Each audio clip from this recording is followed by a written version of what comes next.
Dzień dobry, 18 stycznia, niedziela, jest godzina 20 z minutami. Jestem w studiu, w jakim studiu? Heinrich House Studio i będziemy zaraz z Filipem Heinrichem, właścicielem tego studia, właśnie który teraz przyszedł. Będziemy nagrywać Mam herbatę. Q&A. Kawy nie będzie, kawusi nie, już kawusi starczy, dzisiaj już były. Nie, dwie kawki tylko dzisiaj były, także nie jest tak źle, ale nie, już to będzie pytania, odpowiedzi będą przy herbatce. Ale najpierw trzeba odkurzyć. Dzień dobry. Dzień dobry, mamy dwie kamery. Dzień dobry. Już w sumie filmik się zaczął, także już wiecie, co się dzieje, gdzie jesteśmy, co robimy. Dzisiaj rano sobie, tym razem żona mi nie przygotowała pytań, tylko sam sobie przygotowałem pytania, w takim sensie, że pisaliście w komentarzach, no to z tych komentarzy po prostu to wykleiłem, przekopiowałem i wydrukowałem. I tutaj dzisiaj ze mną jest Dzień dobry Filip, Heinrich Hałucha. Dzień dobry Państwu. Dużo wspominacie przy okazji jakichś koncertów czy komentarzy, znaczy przy okazji koncertów po koncertach, jak tam sobie rozmawiamy, zbijamy piątki. Bardzo miło wspominacie, jak kiedyś żeśmy zrobili słynny filmik. To się wymknęło spod kontroli. No, spod kontroli. Także stwierdziłem, że Q&A nagram właśnie z Filipem, a może będziemy to robić częściej, a może co tydzień, a może nie. Zobaczymy, co dzisiaj wyjdzie. Zaczynamy? Tak. Gotowy jesteś? Tak. Ladies and gentlemen. Dobra, czytam. Pierwszy w kolejności, tutaj zaszczyt panu Mr. Wachudra, czyli pewnie pan Wachudra. Lachudra. Pyta tak. Darek, zdarzyło ci się kiedyś zaspać na koncert, na którym grałeś? Zaspać nie, ale miałem jakąś taką historię. Mi się wydaje, że też byłeś na imprezie, bo to była taka impreza u mnie w domu. Ja czy pan Wachudra był? Ty. Ja byłem. I była taka sytuacja potem, że ktoś jeszcze do mnie przyjechał i pamiętam, że czy u mnie nocowali. No, była taka sytuacja, że z soboty na niedzielę była impreza, no i czy tam z piątku na sobotę, nieważne. To nie ma znaczenia, czy była w piątek, czy w sobotę. No i była taka sytuacja, że poszliśmy potem tutaj do knajpy w Legionowie Girasoli i jest sobie godzina jakaś 12 i sobie jemy takie śniadanie, lunchek, obiadek i nagle dzwoni ówczesna menadżerka Dimuborgi i pyta się, gdzie jestem. Powiedziałem, że no w knajpie. Impreza była fajna. Girasoli, jem. Tak, jem przecież. Ona mówi, ale wiesz, że dzisiaj miałeś rano wylot. Jak wylot? Przecież ja jutro lecę. No i się okazało, że to jednak było tego dnia. Także powiedziałem jej, żeby jak najszybciej znalazłem jakiś kolejny lot. Od razu jak już kac minął wszystko, przytrzeźwiał wszystko, bo od razu wszystko przeszło, waliza i pojechałem. Także zdążyłem, wszystko się udało. Ale tak zaspać to nie, zaspać nie. To ja też dopowiem. A pamiętasz trasę Wessani po Polsce? No? Żeśmy zaspali? Znaczy nie do końca zaspaliśmy, ale po prostu żeśmy się rozpędzili tam na jakimś koncercie tak, że potem nam opowiadali kilka koncertów ludzie, bo myśmy tego nie pamiętali. Kilka dni nam umknęło. No może tak, no to stare dobre czasy. Tylko ze zdjęć potem widziałem, co tam się działo, ale nas tam nie było na pewno. Orion był wściekły po prostu. No dobrze, kolejne pytanie? Tak. Czyli nie zaspałeś? Nie, no bo żeśmy na Wessani też nie zaspali, tak? No byliśmy, byliśmy, ciałem byliśmy. Tak. Dobra. Maciek EPKT. Darek, z ciekawości. Jak wygląda kwestia rozliczenia przelotów z własnej kabzy? Już wiem, bo to pytanie było pod filmikiem, jak tam był Hunter Dimuborgi, te przeloty. To jest tak, jak zaczyna się trasa z Dimuborgi i gdzieś tam lecimy, to oczywiście to wszystko jest wrzucone, wszystkie bilety, wszystkie koszty, to są wrzucone w koszty jakby zespołowe, w sensie, no to jest, także ja nie płacę tego z własnej kieszeni, ale, czyli jakby wylot na te festiwale oczywiście było płacone przez Dimmu Borgir, ale te wszystkie potem przyloty takie, gdzie ja musiałem lecieć na koncert Huntera i wracać, no to już jest moje widzimisiu. No i to było, i za te bilety płaciłem z własnej kieszeni. Tak to wygląda. Kolejne pytanie. Tak. Mr. Kubotek 82. Boisz się Weezer? Co z nimi nie tak? Nigdy nie miałem problemów. Słuchajcie, bo to jest tak. No ja też nie miałem nigdy problemu z Wizerem i tak samo z tym, z jakimś Product Ryanerem. placement, teraz uważaj. Nie, chodzi o to, że po prostu ogólnie staram się, no wiadomo, tam prywatnie gdzieś na wycieczkę, wiadomo, że mają najtańsze bilety i tak dalej. Ale jeśli chodzi o festiwale, przez to, że Weezer czy Ryanair nie są w tych takich zrzeszeniach, takich jak jakiś tam Stary Alliance, czy jakieś te inne tam One World, czy tam jakieś inne gówna, także jak coś się wydarzy z tym samolotem, z tym lotem, no to nie są w stanie ci zapewnić jakiegoś Ubera, jakiegoś zastępstwa. Przez to, że na przykład, dajmy na to, mam wykupione lecę, nie wiem, polskim lotem, oni są Star Alliance, tam jeszcze na przykład jest Lufthansa, czyli jak lot nie da rady, to przebukują mi na kolejny lot na przykład Lufthansa, czy jakiegoś tam, nie wiem, Air France, no, w zależności, które są w tym zrzeszeniu. I to jest ta gwarancja, że dolecę. No, tutaj nie ma żadnej gwarancji, dlatego staram się unikać lotów Weezerem i Ryanairem. Raz chłopaki Malta na jakiś festiwal z Behemoth nie doleciał, się koncert nie odbył. I linie lotnicze musiały płacić tam coś, jakieś pieniądze, słyszałem. No właśnie. Były takie sytuacje. Ale nie pamiętam, jakie to były linie lotnicze wtedy. Kolejne pytanie czytam. Lucyferianizm. Wiem, że nikomu do portfela się nie zagląda, jednak ciekawi mnie, jak wygląda rozliczenie za Twoją pracę. W sensie, masz umówioną stawkę z zespołem, czy jakaś umowa w stylu B2B? I czy mógłbyś nakreślić, jak to mniej więcej wygląda? No to jest tak, że jest stawka za koncert. Zespół ma jakąś stawkę za koncert, za festiwale. Z tego trzeba opłacić całą produkcję, czyli tak jak na przykład, no nie wiem, w przypadku Dimmu Borgir jest dosyć duża produkcja, bo to jest, nie wiem, ile tam ludzi z zespołem. No jest dużo ludzi, bo to zawsze jest jakiś nightliner, jest zawsze duża ciężarówka, w sensie taka z naczepą. Zawsze świetlik ma dodatkowych jakichś 2 asystentów. To cała produkcja, także no, to są jakby te wszystkie takie koszty, które trzeba opłacić. No i potem to, co zostaje, no to jest dzielone i oczywiście jest dzielone adekwatnie do tego, kto gdzie gra, kto zarządza zespołem i kto jest szefem, kto nie jest szefem i tak dalej, i tak dalej. No i tak samo jest w każdym zespole, no po prostu i tyle, no tak to wygląda. No. Co zostanie, to się potem... A najczęściej jest tak, że nikt nie zarabia, bo produkcja pochłania wszystko, a muzycy jeżdżą za kebab. Za kepsa. Tak. No dobrze, kolejne pytanie. Niebejszyn pyta. Panie Darku, do czego używa Pan triggerów na tomach? Bramki jakieś są zapięte? No bramki są zapięte, dosłownie. No coraz więcej teraz bębniarzy w ogóle używa tego. Nawet powiem Wam, że coraz więcej w klubach w Polsce się zdarza, że lokalni akustycy, tak jak teraz jeździłem z Symbolical, no to nie mamy własnego akustyka, tylko korzystamy z tak zwanych, z pomocy klubowych akustyków. I oni już od razu z automatu mają tam triggerki i zapinają, po prostu bo jest im to łatwiej ogarnąć te bramki, tam się mniej roboty jest, szybciej i to lepiej się zgadza, szczególnie jeszcze przy takiej muzyce metalowej. No tak. Także brameczki. Żadne brzmienie jest z mikrofonu, jedynie triggery, które widzicie na centralkach, na stopach, no to rzeczywiście tam jest sampelek. TM2 używam Rolanda i sampelek, który kiedyś mi przygotowałeś. Tak. I tego używam. Plus mikrofon, jak jest możliwość. Tak. To ja dopowiem, jeszcze są takie bramki optyczne dla gitarzystów, którzy śpiewają.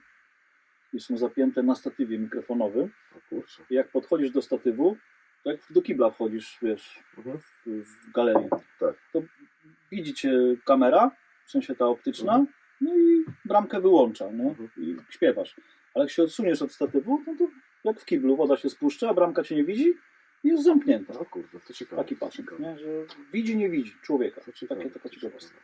No dobrze, kolejne pytanie. Czekajcie, zobacz, czy to się wszystko nagrywa. Chyba się nagrywa. Nagrywa się? Tak.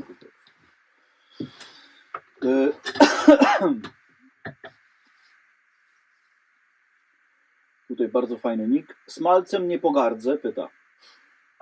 Na jakich headach teraz grają gitarzyści Dimu? Nowy gitarzysta Shell, Mr. Damage, gra na po prostu mesę. Paki. No ale to jaką mesę, my drodzy, tak się było? Mesę, ten klasyczny. Triple, dual. Dual rectifier. Dual to jest? To jest dual. No, a drugi? Ale nagrywana płyta była na takim czarnej takiej mesie, to wyszło niedawno, taka nowość była. Stiletto jakaś? Mesa taka czarna, taka ona jest mniejsza. Też jakiś taki, wiesz, rectifier też ma tą blachę, ale... Ja nie jestem mesowy. Kurczę, wiem, że Szagrat Stian się strasznie nakręcił na tą mesę, na tą czarną do studia i nawet pisał do Mesa, ale oczywiście Mesa to ma wszystkich gdzieś. I nawet chciał kupić to w ogóle przez to, że tam się nie wyrabiali. I pamiętam, że jak się nazywa ten Szwed? Ola Eglund. Tak. On dostał 2 od Mesy i on do niego pojechał przez sesję mu dupę, żeby mu pożyczył. I chyba w końcu mu sprzedał w ogóle tą Mesę. Koniec końców. Także udało się. Także nowy gitarzysta gra na Mesie. Stary gra na Mesie, a Sven Silenos gra na polskim wzmacniaczu Dla Boga jakaś? MLC. MLC? Tak. Aha, ten tam jest... Ma swój taki sygnowany model. Paki też ma MLC. Może tak to wygląda. Okay. Czyli MLC i Mesa. Ale to też taki mesowy jest moim zdaniem. No też jest. Grube ziarno takie, nie? Ale ja jestem tak z perspektywy wełniarza, jak gram próby, to mi się najbardziej jednak podoba Piwy 5150. Mój chłop! Właśnie chciałem... To jest najfajniejszy. Nie byłbym sobą, gdybym nie wspomniał, że... Najlepiej mi to się przybija przez metalów harmonicznych tak. Najwięcej jest tych melodii. Mesa dobrze ukręcona jest fajna, ale trudno ją ukręcić po prostu. Znaczy pytanie jest trzeba trafić egzemplarz z Mesy, bo Mesy są moim zdaniem nierówne. W sensie Piweje są jakie są, ale są w miarę równe, jeśli chodzi o sound, a Mesy są po prostu... Miałem w studiu masę mes, których kompletnie nie grał. Mesa Piotrka z Black River jest zajebista. To jest zajebista. Petera z Vader jest zajebista. A najgorszy wzmacniacz, kurde, to był jak Sven miał, Silenos używał tego Engla. Engl? Nie pasował? Tak? O Jezu, jakie co... One są specyficzne. One są do trash metalu, death metalu. Są dziwne to było. Dobrze, czytam kolejne pytanie. Tak.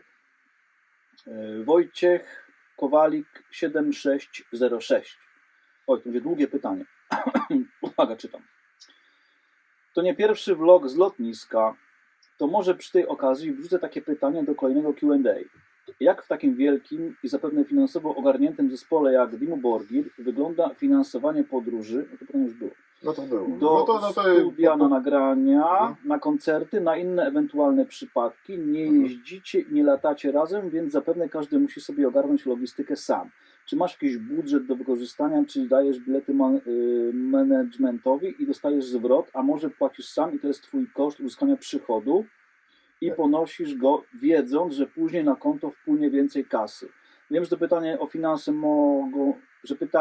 mogą być drażliwe, ale wierzę, że sporo osób zastanawia się, jak wyglądają realia funkcjonowania wielkich zespołów i odpowiedź będzie ciekawa. Pozdrawiam z legionowskich lasów, gdzie często bywam na rowerze. Uśmieszek, Darek.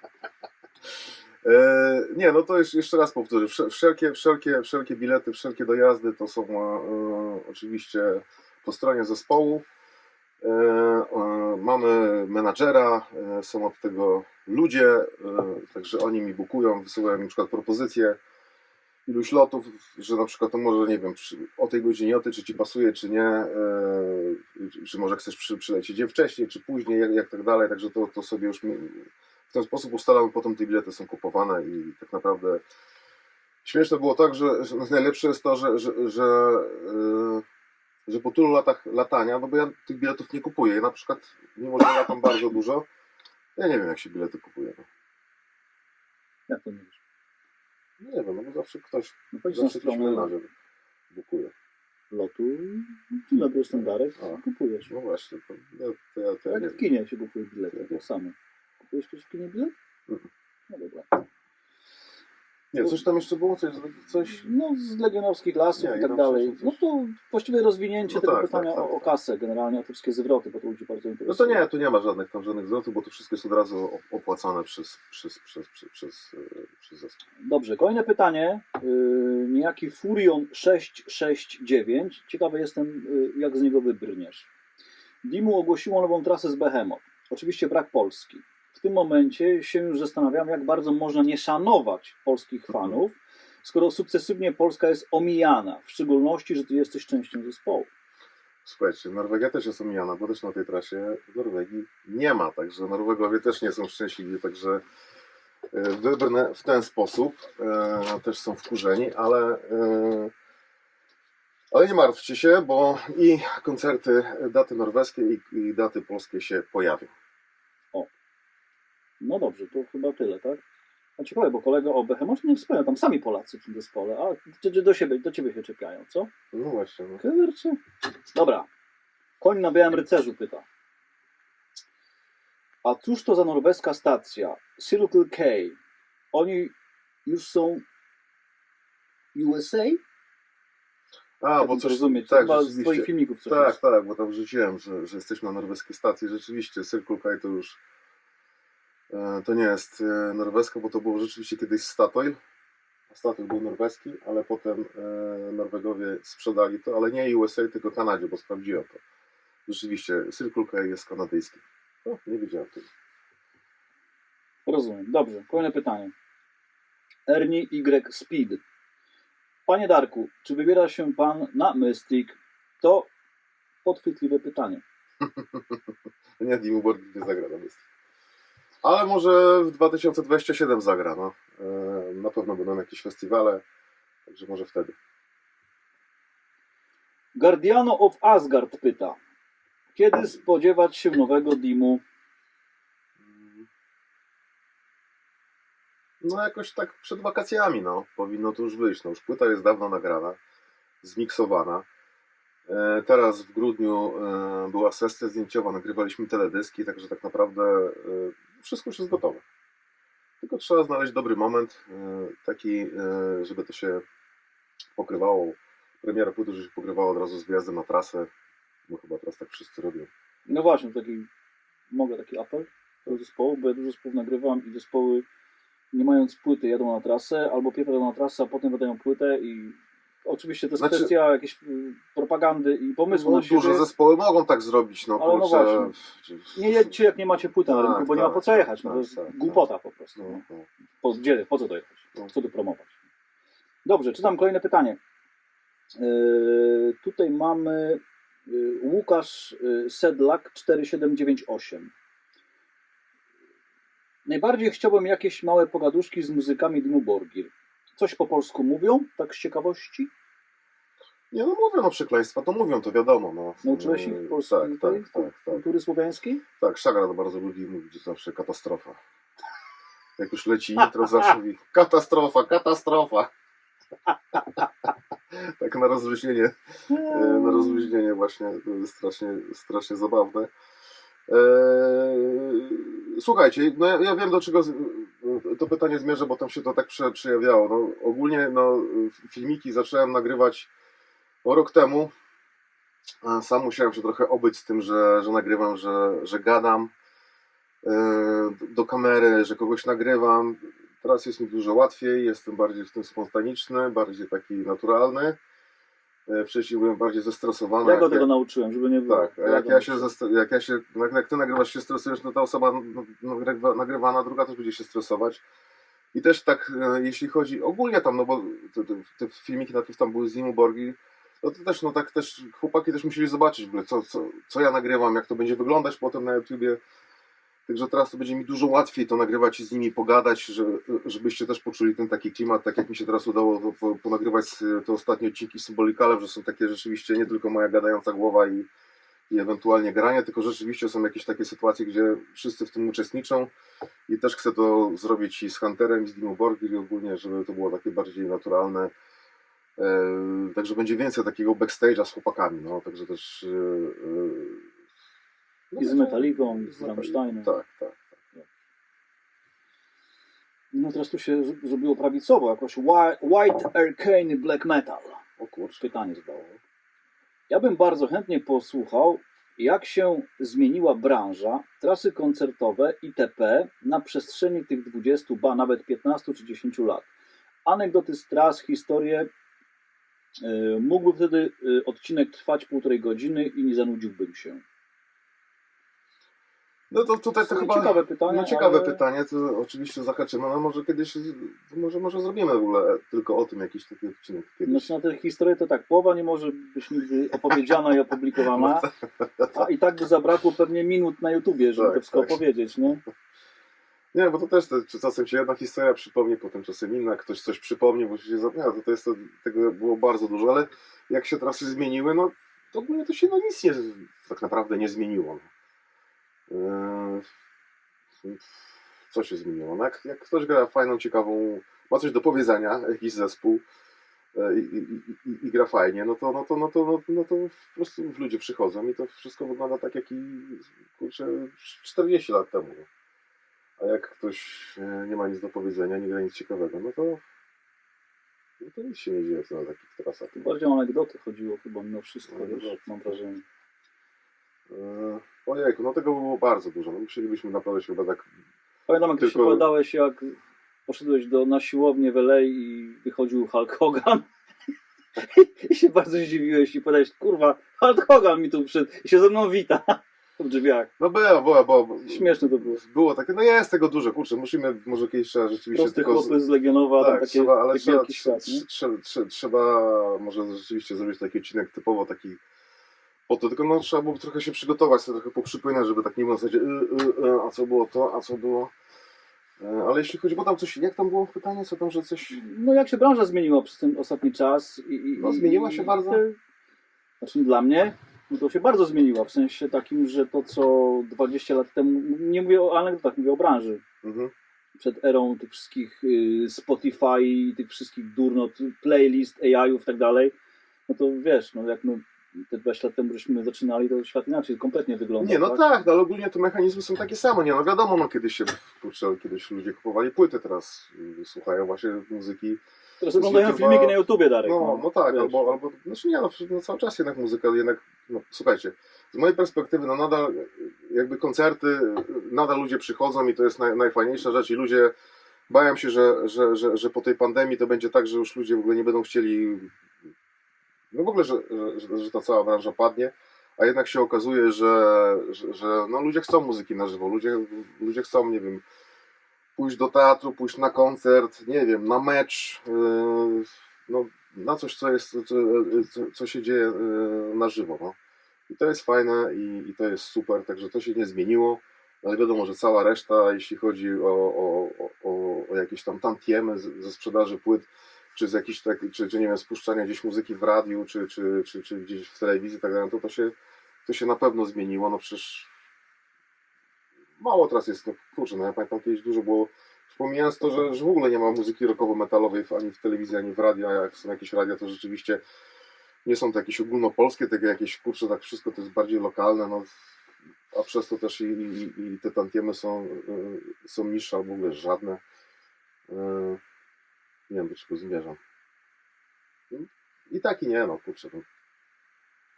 No ale nadal ludzie przyjeżdżają, chcą nagrywać, tak? Nie, no tak. No właśnie, tak samo ludzie chcą chodzić na koncerty. Może trochę się zmienił model, profil osób, które przyjeżdżają. No bo kiedyś, jak przyjeżdżali ludzie, no to jak my byśmy przyjeżdżali do jakiegoś studia takiego czy innego, to ten, kto tam siedział za stołem, to był pan Gandalf i jak on mówił, że ma być tak, to było tak i koniec kropka i nikt nie dyskutował. A dzisiaj jak ktoś przyjeżdża do studia, to jakby do fryzjera przyjechał. Panie, tutaj krócej, tutaj dłużej, bo ja płacę. I nikt nie słucha w ogóle, nie? Bo na YouTubie zobaczyli jakiegoś tam YouTubera, który powiedział im, jak to się robi i oni wiedzą lepiej niż ty. No tak. Więc tu się trochę zmieniło. Nie? Ale powiedzmy, że mamy to pytanie zamknięte, choć nie czuję tutaj się sypie po tym pytaniu. Dobrze. Cecylia Rosa 1086. Tak. Ciekawiej byłoby, gdybyś od czasu do czasu dał powiedzieć też coś chłopakom, moglibyśmy ich zobaczyć też poza sceną. No to sobie nawiązałem do tego. No tak, będzie to tak jak powiedziałem. Teraz jest to bardziej w tym wszystkim naturalne, chłopaki też wiedzą co robię, to się już nie boją, nie wstydzą. No. Dobrze. Marko Muikuku Dev. Mhm. Pozdrowienia z Finlandii. Przede wszystkim naprawdę lubię ten kanał. Jestem fanem Twojej pracy od występu na żywo w Oslo Spektrum. Dziękuję. Poza samą Twoją twórczością równie fascynujące jest zobaczyć, co dzieje się za kulisami. Jesteśmy w tym samym wieku, a bez regularnych ćwiczeń i hektolitrów kawy moje ciało pewnie by się rozsypało. Twoja robota wymaga niesamowitej precyzji, do tego dochodzi stres związany z podróżowaniem i dość nietypowe godziny pracy. Jak to wszystko ogarniasz i skąd bierzesz energię w trasie? Masz jakieś sprawdzone rutyny? A może po prostu to kwestia przetrwać trasę, a potem odespać? Nie no, na trasie się dużo śpi, to nie jest tak, że się nie śpi. No.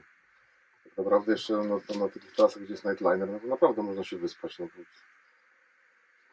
prawie człowiek jest potrzebny dopiero na jakiś tam soundcheck, a zwykle soundcheck jest o jakiejś tam 15, 14, 15, także teoretycznie do 14, 15 można w autobusie spać.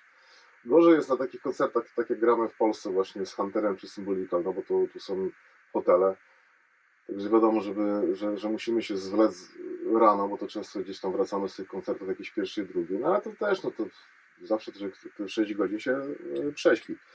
Jeśli chodzi o energię, no nie wiem, no ja po prostu żyję muzyką, kurczę, kocham muzykę kocham grać koncerty, uwielbiam koncerty. Nie wiem, no nie rozkminiam tego, no po prostu nigdy nie miałem z tym problemu, z takim właśnie, że to wszystko jest takie, kurczę, trochę życie takie, no rozpieprzone, no bo tutaj człowiek jedzie, zaraz wraca, tu znowu gdzieś jedzie, to wszystko jest takie, kurczę, nieregularne, ale przez to, że robię to całe życie, zawsze chciałem to robić, no to jest dla mnie coś totalnie normalnego i naturalnego. Chuja tam. Przypomniała mi się anegdota, wiem, że nie po kolei.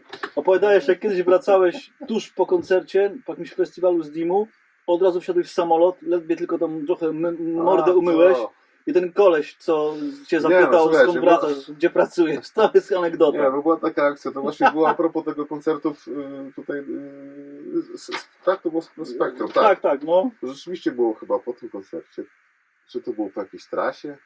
No nie pamiętam, wiem, że to był jakiś ostatni koncert, był w Oslo.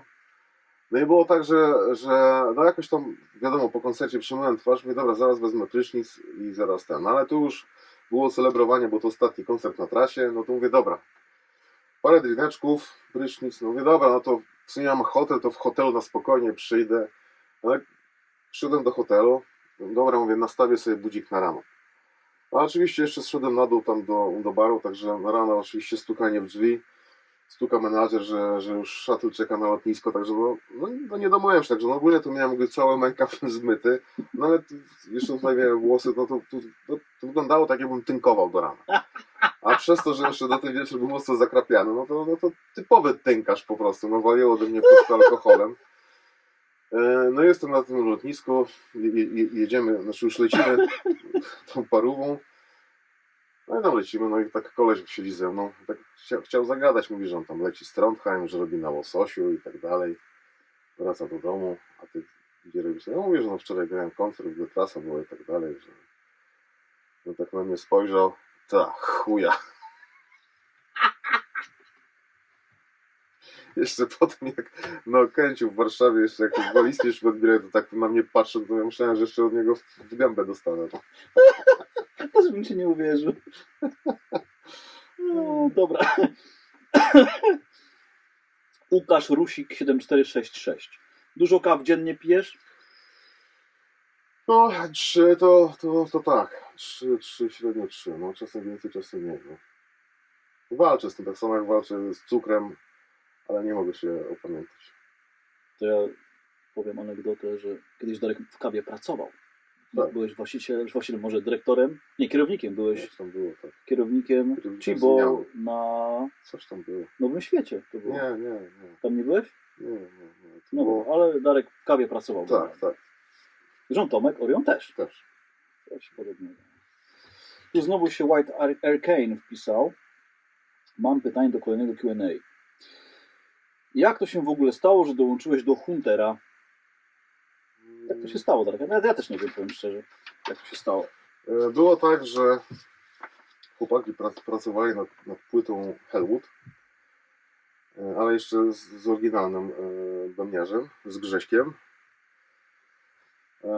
Ale było tak, że tam Grzesiek jakoś miał bardzo napięte tam grafik, nie wiem, czy tam jakieś firmy, robota, dzieci się rodziły, już nie pamiętam. Jakoś tak było tak, że nie był w stanie po prostu się przygotować do studia, a chłopaki mieli już zarezerwowane studio i chcieli nagrywać. I ja miałem to nagrać tylko, tą płytę miałem nagrać sesyjnie. I taki był układ, że żeśmy się tak dogadali, że ja po prostu nagrywam płytę, robię robotę i do widzenia. No i tak to się wydarzyło. Potem było tak, że Grzesiek wrócił do zespołu, potem znowu nie mógł grać. No to ja akurat miałem wolny czas, to zagrałem parę koncertów z nimi. Potem znowu Grzesiek wrócił, potem ja znowu miałem jakiś wolny czas, zacząłem z nimi grać. No i tak zostałem. I tak już Jak to w życiu. Jak to w życiu. Porwaliśmy go dla okupu, Tak. nikt nie zapłacił i tak już został. Został. No to jest to właśnie. No dobrze, koniec pytań, panie Darku. O, no to szybko poszło. Szybko poszło. No i elegancko. Jakaś puenta? Jakaś, nie wiem, klamra? Klamra, no zadawajcie kolejne pytania pod kolejnymi filmikami. No co, teraz... Czytała Krystyna Czubówna. Tak, Krystyna Czubówna. Dzisiaj jest niedziela, ja to chcę opublikować pojutrze, we wtorek. Przede mną kolejne koncerty z Hunterem, potem z Dimo Borgir, jakieś festiwale. Będziemy też robić naszą własną rzecz, chyba można powiedzieć. Oficjalnie byś mówił już? Tak. Teraz już nakręcasz? Jezu. Tak, będziemy nagrywać, no to bardziej takie skierowane do muzyków, do realizatorów. Zresztą tego nikt nie ogląda dalej. Jak nagrywać bębny. Zrobimy taki filmik, ale bo będę startować w ogóle ze swoim sklepikiem, z różnymi gadżetami, ale to też wszystko niedługo się dowiecie. Także będzie sklepik, będziecie mogli kupić różne gadżety ode mnie i będziecie mogli sobie ściągnąć za opłatą filmik, jak stroić bębny, jak nagrywać, jak aranżować. Sami tego nie umiemy, ale możemy to sprzedawać. Tak, a ludziom sprzedawać. Także newsy, dużo newsów już niebawem. Dziękuję. Ale rok. Dzięki, dobranoc. Do widzenia.